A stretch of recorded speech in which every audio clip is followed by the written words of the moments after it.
곧 예배가 시작됩니다. 온라인으로 하나님께 드리는 예배에 정성을 다해 임해 주시기 바랍니다. 온 가족이 함께 모여 거룩하게 예배를 드립니다. 부모가 아이들의 훌륭한 영적 교사 역할을 하시길 바랍니다. 단정한 복장으로 예배를 드립니다. 성경책을 지참합니다. 예배 10분 전부터 예배 준비를 완료하고 기도합니다. 올바른 자세로 모든 순서에 정성을 다해 참여합니다. 핸드폰보다는 TV나 컴퓨터 모니터로 예배를 드립니다. 예배에 집중하여 하나님의 은혜를 기대합니다. 헌금은 정성껏 준비해서 우편으로 보내시거나 직접 교회 사무실 헌금함에 봉헌합니다. 옳은 길 따르라 옳은 길 따르라 그의 길을 세계 만민의 참된 길 이 길 따라서 살기를 온 세계에 전하세 만 백성이 따를 길 어둠 밤 지나 소동 튼다 환한 빛 보아라 저 빛 주 예수의 나라 이 땅에 곧 오겠네 오겠네 주 예수 따르라 승리의 주 세계 만민이 나아갈 길과 진리요 참 생명 내 창검을 부수고 다 따르라 화평와 어둠 밤 지나 소동 튼다 환한 빛 보아라 저 빛 주 예수의 나라 이 땅에 곧 오겠네 오겠네 놀라운 이 소식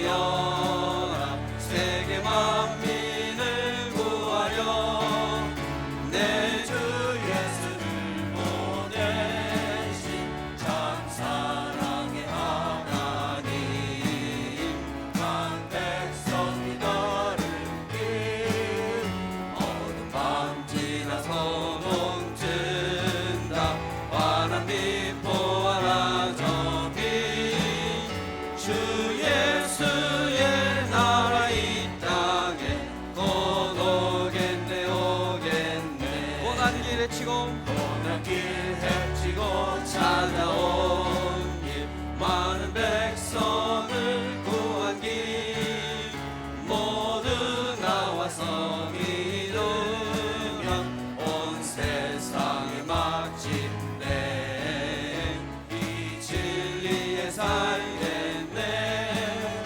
어둠 밤 지나 소동 튼다 환한 빛 보아라 저 빛 주 예수의 나라 이 땅에 주 예수의 나라 오겠네 주 예수의 나라 이 땅에 곧 오겠네 오겠네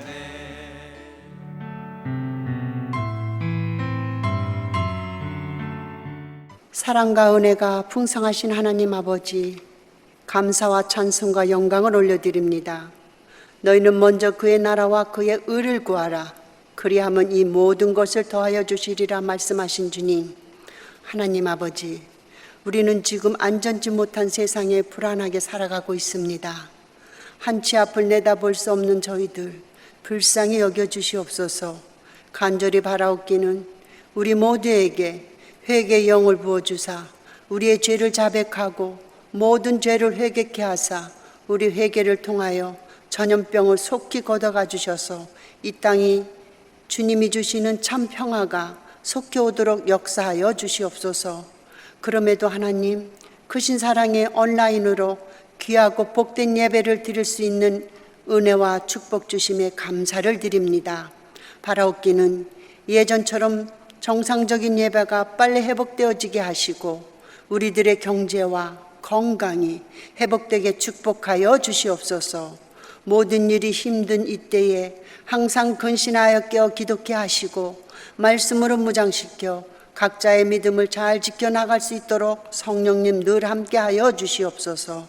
어떤 시련과 시험이 온다 해도 내가 세상 끝날까지 너희와 항상 함께 있으리라는 약속의 말씀을 믿고 느헤미야가 끝까지 기도하며 믿음과 담대함으로 영적 분별력으로 승리한 것처럼 우리의 믿음도 예레미야처럼 늘 지혜 있게 하옵소서.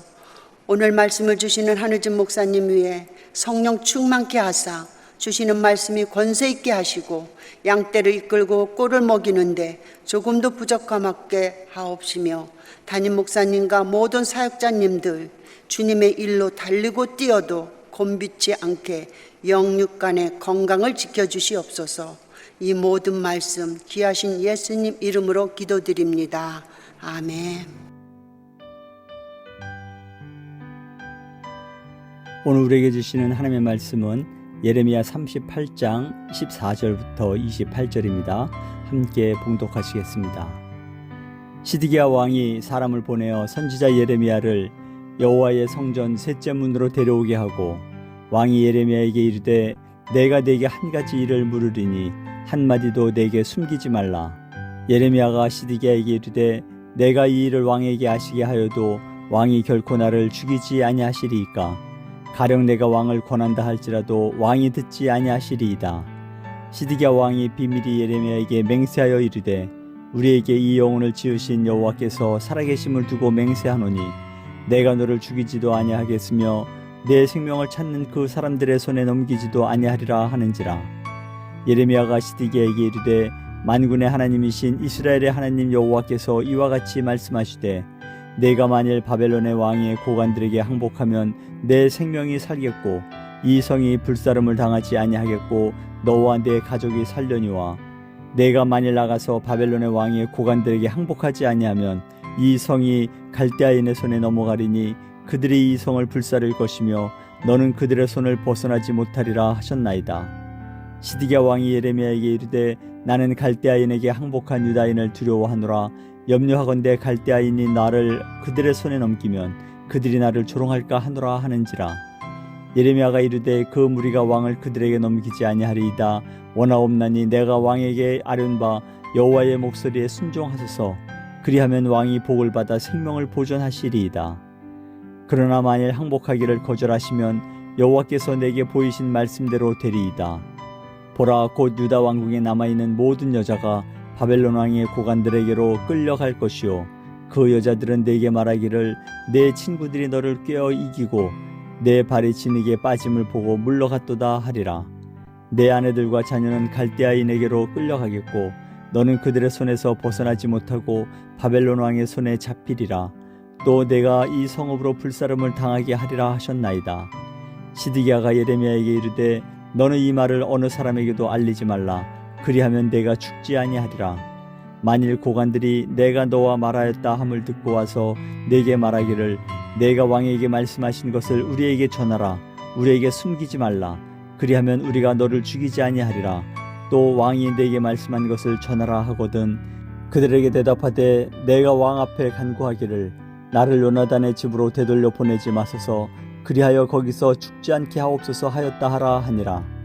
모든 고관이 예레미야에게 와서 물으매 그가 왕이 명령한 모든 말대로 대답하였으므로 일이 탈로 되지 아니하였고 그들은 그와 더불어 말하기를 그쳤더라. 예레미야가 예루살렘이 함락되는 날까지 감옥들에 머물렀더라. 아멘. 이스라엘 유다 왕국의 마지막 왕은 시드기야 왕이죠. 이 시드기야 왕은 정말 유약하기 짝이 없는 그런 왕입니다. 바벨론의 제국인 느부갓네살 왕이 시드기야를 이제 왕으로 세우지 않았습니까? 이 바벨론 느부갓네살 왕이 자기들이 다루기 쉬운 그런 꼭두각시 왕으로 정말 그런 사람을 일부러 골라 왕으로 세운 것처럼 시드기야는 이름 그대로 참 시들시들한 왕이었고요. 또 강력한 리더십이었고 한 나라의 통치자로서 주관과 소신도 없습니다. 그러면서 걸핏하게 은밀하게 에레미야를 불러서 자신이 듣고 싶어하는 그 유다 왕국에 대한 희망적인 메시지만을 듣고 싶어서 걸핏하면 에레미야를 은밀하게 불러요. 전에는 왕궁으로 불렀고요. 오늘 본문에서는 그 에레미야를 또 성전으로 은밀하게 부릅니다. 그래서 하나님으로부터 자신이 듣고 싶어하는 메시지를 듣기를 원해요. 그래서 묻습니다. 오늘 본문 14절 보세요. 시드기야 왕이 사람을 보내어 선지자 에레미야를 여호와의 성전 셋째 문으로 데려오게 하고 왕이 에레미야에게 이르되 내가 내게 한 가지 일을 물으리니 한마디도 내게 숨기지 말라. 시드기야는 지금 에레미야에게 와가지고 불러서 내가 내게 한 가지 물어보겠다. 아무것도 숨기지 말고 내게 솔직히 말하라 라고 그렇게 말하면서 이제 그가 에레미야에게 이제 묻는 거죠.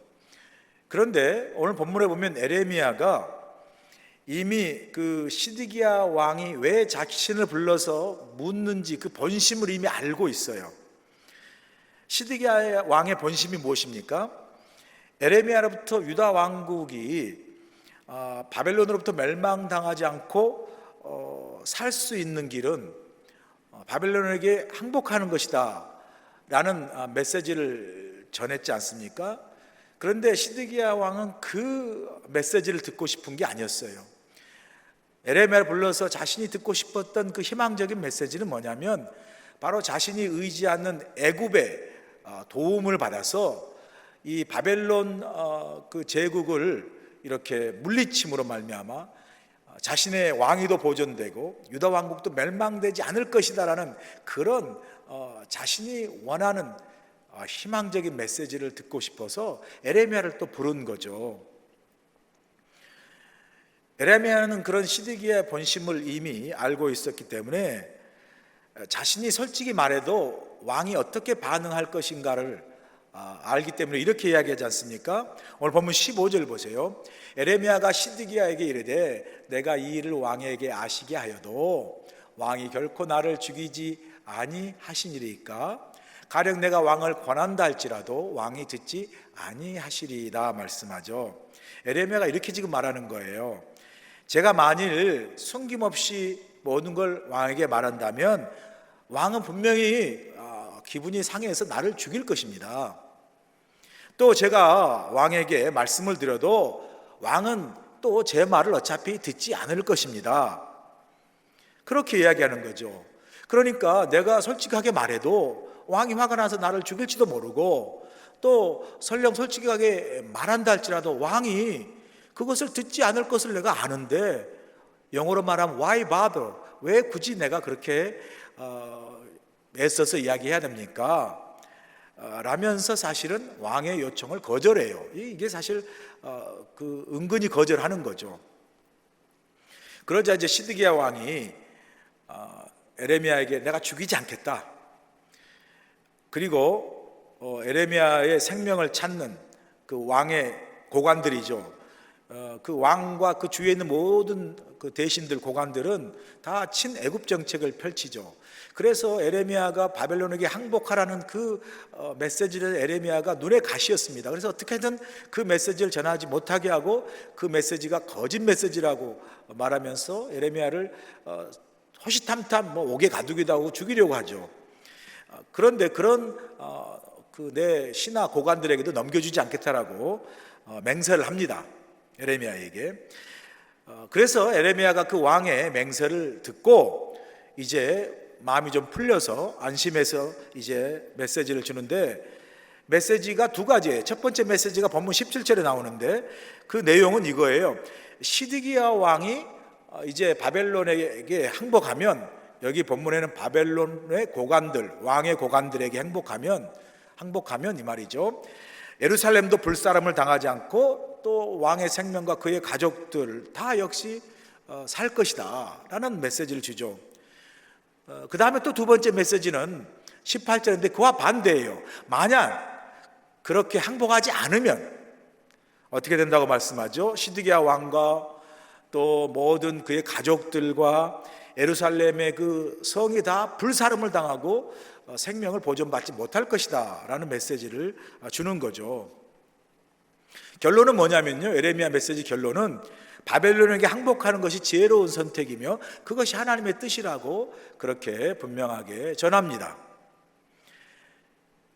자, 이 에레미야 답변을 들은 시드기야 왕의 반응이 본문 19절에 나오지 않습니까? 시드기야 왕이 에레미야에게 이르되 나는 갈대아인에게 항복한 유다인을 두려워하노라. 염려하건대 갈대아인이 나를 그들의 손에 넘기면 그들이 나를 조롱할까 하노라 하는지라 말씀하죠. 자, 이 시드기야 왕의 반응은 그가 하나님을 향해서 어떤 믿음을 갖고 있는가를 잘 보여주는 그러한 구절인 걸 알 수 있습니다. 에레미야가 유다 왕 시드기야에게 전한 메시지 내용은 간단하죠. 바벨론에게 대항하지 말고 항복하라는 거죠. 이 메시지는 새로운 게 아니죠. 늘 전했던 메시지입니다. 에레미야가 일관되게 계속해 전했던 메시지죠. 그러나 이 시드기야는 에레미야가 일관되게 계속해서 동일한 메시지를 반복해서 전함으로 수차례 그 메시지를 들었어요. 그런데 지금까지 시드기야의 반응은요, 그 메시지를 수차례 들었음에도 불구하고 순종하지 않습니다. 그 메시지를 듣고 돌이키지 않습니다. 하나님 말씀과 뜻대로 행하지 않습니다. 지금도 오늘 본문에서도 하나님의 뜻을 분명히 들었으면서도 이런저런 이유를 들어가면서 그 하나님의 말씀과 뜻에 순종하지 않는 것을 볼 수 있습니다. 본문 19절에서 시드기야 왕이 하나님의 뜻에 순종하지 않는 이유가 뭐죠? 이유가 보니까 결국은 염려와 두려움 때문이죠. 그 염려와 두려움의 실체가 무엇입니까? 이거예요. 지금 시드기야 왕은 바벨론에게 먼저 항복한 백성들을 두려워하는 거예요. 만약 자신이 에레미야 말대로 하나님 뜻대로 바벨론에게 항복을 하면 자신에게 핍박을 받은 그래서 먼저 항복했던 그 유다 백성들이 왜 핍박을 받았다고 하겠어요?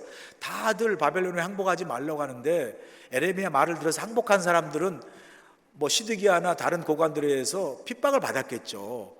그래서 먼저 포로로 갔겠지만 그런 어떤 시드기야의 핍박을 받았던 먼저 항복된 그런 유다 백성들이 자신이 바벨론에게 항복하면 바벨론 왕이 자신을 그 먼저 항복한 백성들에게 내어주면 그들이 나를 조롱할 것이다. 그들에게 조롱과 핍박을 받을 것을 두려워하고 있는 걸 볼 수 있습니다. 우리는 여기서 시드기야의 믿음의 모습을 볼 수 있지 않습니까? 그 믿음의 모습의 결론은 뭡니까? 그는 듣기만 해요. 수차례 듣기만 하고 실질적으로 순종과 행함이 없는 믿음이죠. 아무리 우리가 하나님 말씀을 많이 듣고 아무리 교회를 오래 다니고 아무리 설교를 많이 들어도 우리가 듣기만 하고 순종하지 아니하면 그건 역시 불신앙의 모습 아니겠습니까? 예수님 마태복음 21장에서 두 아들의 비유를 통해서 말씀합니다. 마태복음 21장 두 아들의 비유 보면 그 농부가 두 아들을 이제 있었는데 맏아들을 불러서 얘야 오늘은 포도원에 가서 일 좀 해야 되겠다. 그러니까 큰아들이 예 그러고는 나가면서 아니 날씨가 이렇게 더운데 어떻게 포도원 나가서 일하란 말인가, 나 일하기 싫어 하고 실질적으로는 예 하면서도 밭으로 일하러 나가지 않습니다. 또 아버지가 둘째 아들을 불러서 얘야 밭에 나가서 포도원에 가서 일을 좀 해야 되겠다. 네 형도 가서 일하고 있으니까 너도 가서 좀 일해라. 그러니까 둘째 아들은 싫어요. 아니 날씨가 이렇게 더운데 왜 나더러 일하러 가십니까? 그리고 아버지 곁을 말 안 듣고 나가버리죠. 그렇게 나가다가 자신이 아버지에게 불순종한 것이 뉘우쳐져서 돌이켜서 아버지 뜻대로 포도원에 나가서 일을 합니다. 그 비유를 주시면서 예수님께서 비유를 듣고 있는 제자들에게 물어요. 누가 아버지의 뜻대로 행하였느냐? 당연히 둘째 아들이죠. 이 비유 속에서 주님은 행함을 실천하는 믿음의 중요성을 강조하고 있죠. 이 비유 속에 시드기야와 우리의 모습이 있지 않습니까? 시드기야는 하나님의 말씀을 계속해서 들었습니다. 그러나 그 말씀에 대해서는 관심이 없었어요. 듣기만 하고, 정확히 말하면 관심은 좀 있었어요. 그래서 에레미야를 불렀겠죠.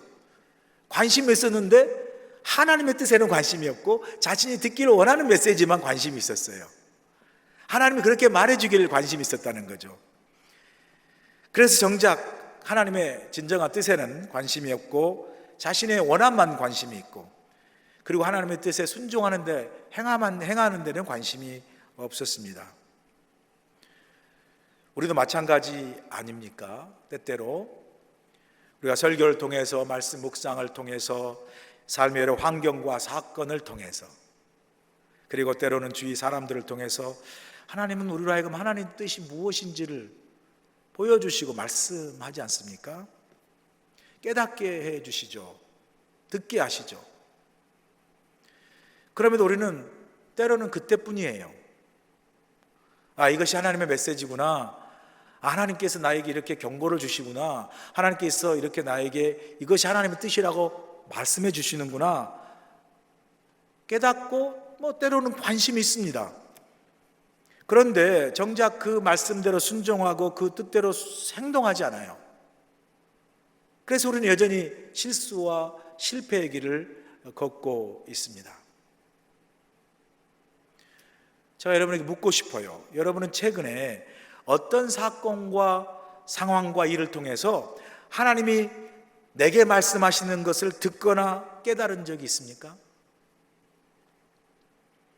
만약에 그런 하나님의 뜻과 어떤 하나님의 음성을 들었다면 나는 그 하나님의 뜻과 음성에 지금 어떻게 반응하고 있습니까?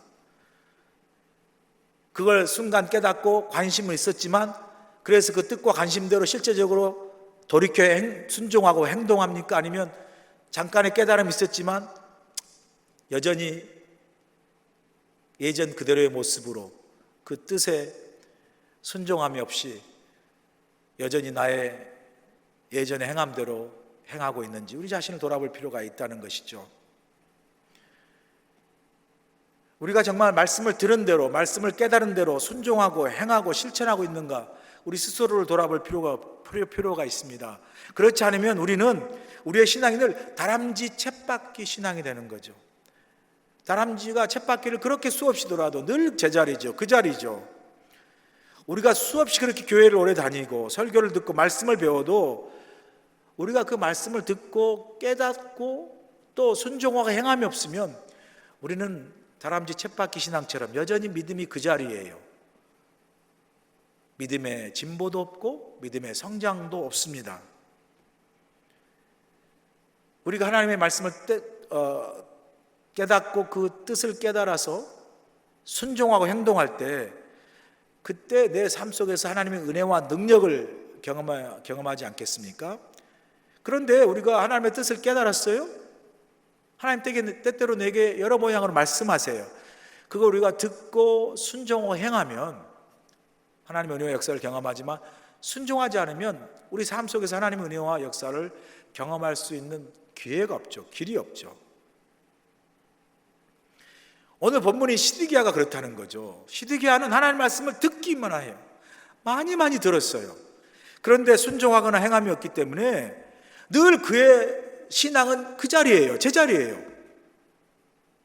항상 유약하고 항상 주관이 없고 소신도 없고 그저 흔들 뿐이에요. 자신이 원하는 것만 듣고 싶어하는 그러한 모습에서, 그러한 신앙의 모습에서 벗어나지를 못해요. 한 발짝 앞으로 나가지도 못합니다.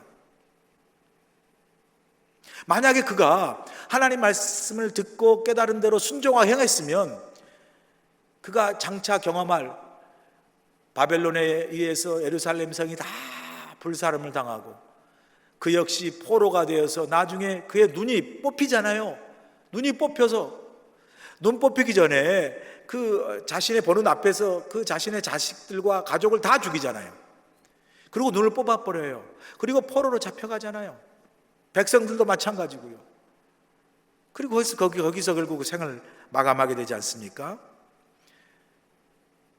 그런데 그가 하나님 말씀을 듣고 돌이켜 행동하고 순종했으면 그가 그런 비참함을 경험하지 않아도 되는 것이죠.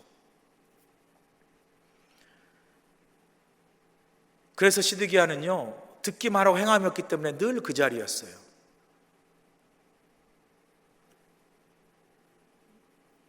듣기만 하고 행하지 않는 그 시드기야의 실패뿐만 아니라 시드기야가 또 하나의 실패가 있는데요. 그게 뭐냐면 이 시드기야는 정작 하나님을 두려워하지 아니하고요, 사람을 두려워했다라는 거예요. 그런 하나님의 심판의 메시지보다 사람의 조롱을 더 두려워하고 있는 걸 우리가 보지 않습니까? 여러분, 객관적으로 무엇이 더 두려운 겁니까? 하나님의 심판으로 생명과 모든 걸 다 멸함을 받는, 잃어버릴 수 있는 그것이 두려운 건가요? 아니면 사람들의 조롱이 두려운 건가요?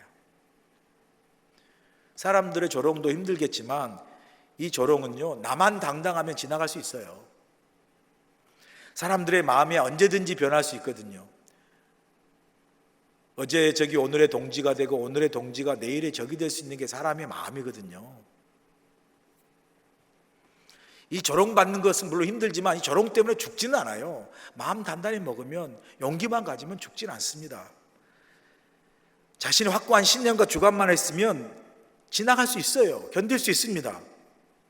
그러나 하나님의 심판의 메시지는 다르죠. 이 메시지, 이 하나님의 심판의 경고의 메시지는요, 순종하지 아니하면, 경고는 뭡니까? 우리에게 기회를 주시는 거잖아요. 돌이킬 수 있는 기회를 주시고 돌아오면 회복하시겠다는 거잖아요. 근데 이 경고의 메시지를 무시하면요, 그때는 뭐죠? 심판이죠. 그때는 하나님께서 심판하시겠다 하시는 분명한 약속이 이루어지는 거죠. 그래서 예루살렘 성이 다 불사름을 당하고 심판의 경고에서 말씀하신 대로 가족들이 다 보는 눈앞에서 다 죽임을 당하고 자신도 포로로 잡혀 눈이 뽑혀 포로로 잡혀가고요. 결국은 유다 왕국이 멸망되는 것을 시드기야가 경험하지 않습니까?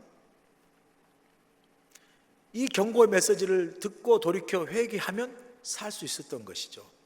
제가 얼마 전에 이제 주일 오후에 하이킹 트레일이 이제 셧다운 되지 않았습니까? 그래서 산을 갈 수가 없어서 이 산으로 가는 아스팔트 도로를 따라서 이제 마키키 도로를 따라서 쭉 이제 우리 김장정 사람 노목사님 같이 올라갔죠. 쭉 1시간에서 올라가다 가면 왼쪽에 큰 언덕 위에 멋있는 집이 있어요. 그리고 그 들어가는 길이 마치 성 들어가는 것처럼 쫙 돼서 저기는 무엇일까 갑자기 궁금해지고 가서 보고 싶더라고요. 아마 거기서 올라가서 또 아래로 보면 아주 그 뷰도 좋을 것 같아서 그래서 이제 궁금한 마음으로 저 큰 성 같은 집은 뭘까 하고 이제 그 들어가는 입구를 따라서 딱 들어가려고 하다가 제가 재빨리 돌아서 나왔습니다. 왜 나온지 아세요? 딱 들어가려고 보니까 그 앞에 딱 철 그 줄이 쳐지면서요, 그 밑에다가 경고판이 붙였어요. Be aware of the, 한국말로 하면 개조심 딱 써 있더라고요. 그래서 제가 깜짝 놀라서 그대로 돌아왔습니다. 그거 무시하고 제가 아마 그 집 구경하겠다고, 그 성 같은 집 구경하겠다고 올라갔으면 그 집을 지키는 개가 얼마나 큰지 모르겠지만 그 개에 의해서 제가 큰 봉변을 당하지 않겠습니까? 바로 돌아섰어요. 여러분, 이 시드기야가요, 하나님의 경고를 줌에도 불구하고 하나님의 경고에 대한 두려움은 없고 사람들이 그를 조롱할 것에 대해 두려워해요. 예레미야는 시드기야 왕이 자신이 바벨론을 항복하면 바벨론 왕이 자신을, 그가 시드기야 왕을 백성들에 넘겨주지 않을 것이라고 설득하고 또 하나님께서 그렇게 하지 않을 것이라고 분명하게 말을 합니다. 그러면서 다시 한번 하나님의 그 심판의 메시지, 동일한 심판의 경고의 메시지를 시드기야에게 주지 않습니까? 그 메시지는 간단합니다. 바벨론에 항복하면 너와 너 가족과 이 왕국과 예루살렘 성이 불사름을 당하지 않을 것이고, 만일 항복하지 아니하면 너와 너의 가족과 또 이 성이 다 불사람을 당하고 이 왕국은 다 멸할 것이다 라는 분명한 메시지를 이제 계속해서 오늘 본문을 통해서 주고 있지 않습니까? 그런 하나님의 심판의 메시지를 또 전해요. 또 오늘 본문만 해도 2번 이상을 전합니다. 이 에레미야로부터 들은 이 하나님의 심판의 경고의 메시지 앞에 시드기야는 당연히 사람의 조롱보다 이 하나님의 경고의 메시지를 더 두려워해야 하는 거죠. 이건 우리에게도 동일하게 적용되는 믿음의 교훈 아니겠습니까? 우리는 신앙생활하면서 누구의 음성에 더 귀를 기울입니까? 하나님의 음성입니까? 사람의 소리입니까? 여러분이 누구의 음성에 더 귀를 기울이는지, 하나님의 음성인지 사람의 소리인지 알 수 있는 방법이 있어요. 자, 여러분, 최근에 여러분이 예배를 통해서나 온라인 예배를 통해서나 하나님의 말씀 묵상을 통해서나 성경 공부를 통해서나 어떤 상황이나 사건을 통해서 여러분이 들은 하나님의 음성은 무엇입니까? 혹은 그 일들을 통해서 여러분이 깨달은 하나님의 생각, 하나님이 주신 그 하나님의 뜻, 그 말씀의 깨달음이 무엇입니까? 그리고 그 하나님의 음성을 듣거나 내가 깨달음을 갖게 되거나 하나님의 생각을 알게 되어서 여러분 스스로가 돌아보고 여러분 스스로 하나님을 향한 회개가 있었다면 무엇입니까? 그 가운데 하나님을 향한 여러분 가운데 은혜가 있었습니까? 그 말씀의 깨달음과 하나님의 그 음성의 어떤 그 말씀 통해 주신 걸 내가 묵상하면서 회개도 하고 깨닫기도 하고 또 그런 회개와 깨달음을 통해서 은혜도 경험하면서 여러분이 하나님 향한 드린 감사가 있다면 그것이 무엇입니까? 만약 여러분이 그런 하나님의 생각이나 하나님의 음성이나 말씀이나 그런 것에 대한 전혀 들음이나 깨달음이 없다면 여러분은 정말 하나님과 동행하고 있지 않는 겁니까? 않는 겁니다. 하나님의 음성에 귀 기울이지 않는 겁니다. 반면에 여러분이 최근에 들은 사람들의 소리가 무엇입니까? 누가 무슨 말 했고, 누가 무엇을 했고, 누가 무엇을 가졌고, 누가 어디에 있고, 누가 어떻게 되었다더라 라는 이 사람에 대한 소리는 여러분이 얼마나 많이 들으셨나요? 그리고 그 들은 사람에 대한 그 소리, 사람에 대한 온통 소문이나 그런 음성들 잘 기억하고 계시나요?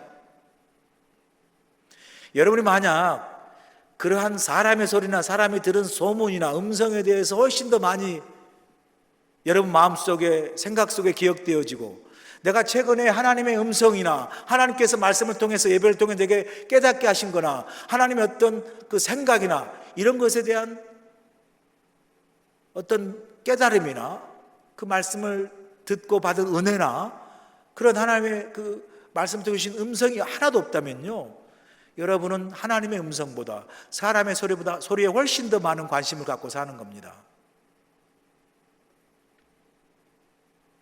그래서 여러분, 시드기야는요 하나님의 메시지보다 사람들의 소리에 더 관심이 많았고요, 하나님의 그 심판의 경고의 메시지를 두려워하기보다 사람들의 조롱을 두려워했습니다. 하나님의 그 말씀에 관심을 갖기보다 사람들의 생각에 더 관심을 많이 가졌어요. 우리는 어떠한지 우리가 한번 우리 스스로를 돌아볼 필요가 있습니다. 나는 과연 하나님의 음성을 사람들의 소리보다 더 관심을 갖고 듣고 있는가? 나는 하나님을 두려워하기보다 사람의 나를 향한 어떤 생각을 더 두려워하는가?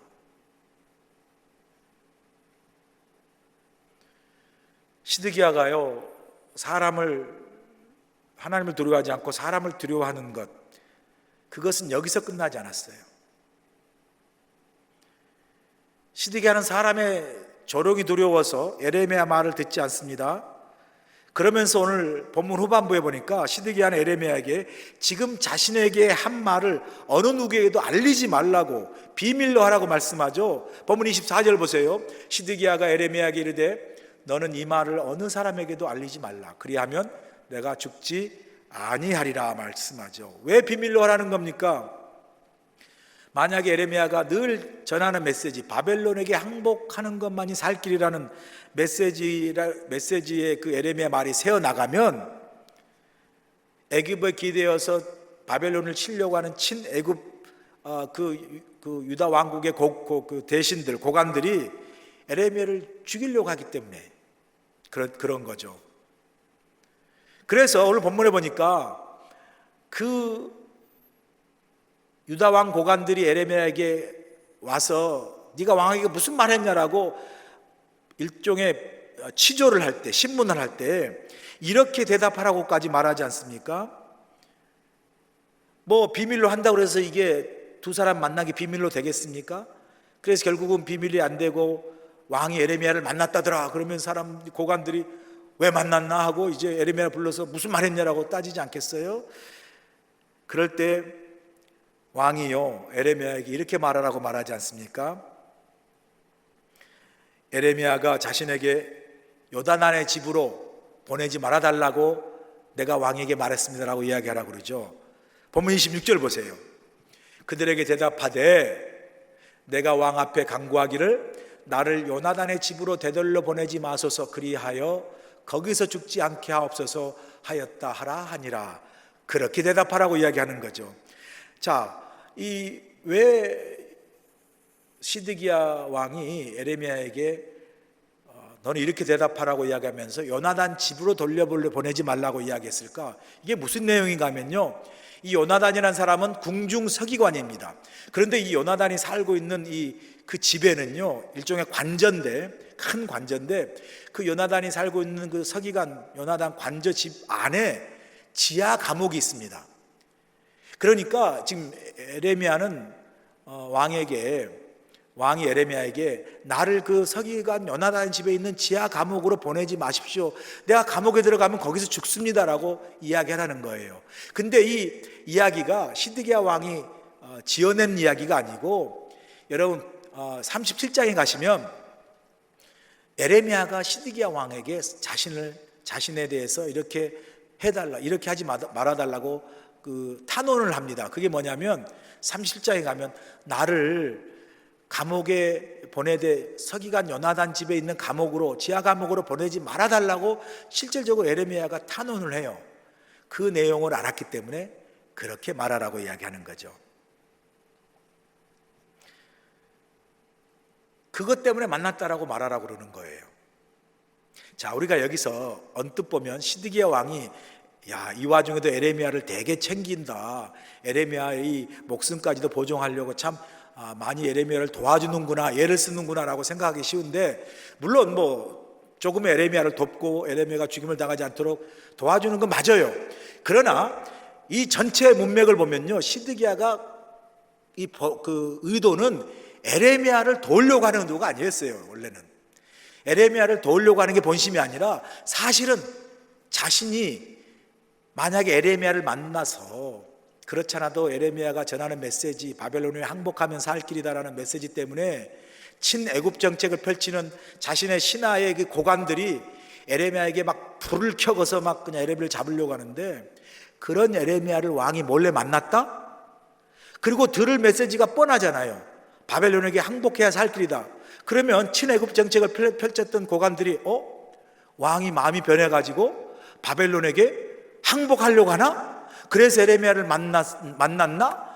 하면서 그 고관들이 왕에게 벌떼같이 달라들어서 자신을 막 그렇게 공격하고 흔들까 봐, 사실 에레미야를 보호하기 위해서가 아니라 자신을 보호하기 위해서 이렇게 말하라고 이야기하는 거죠.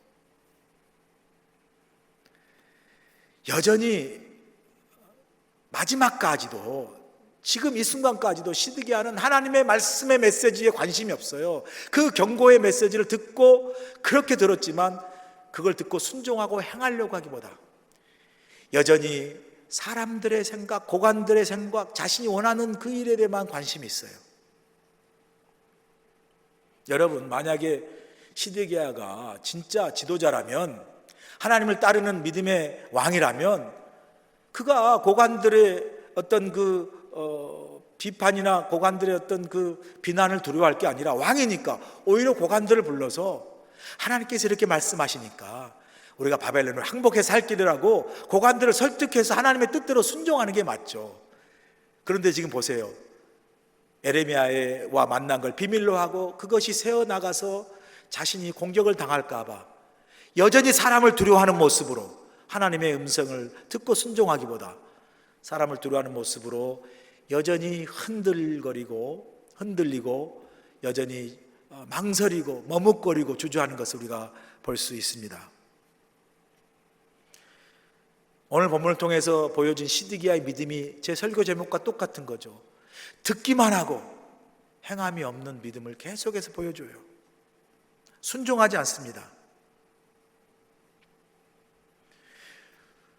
이 시드기야의 믿음이 우리에게 주는 교훈이 무엇입니까?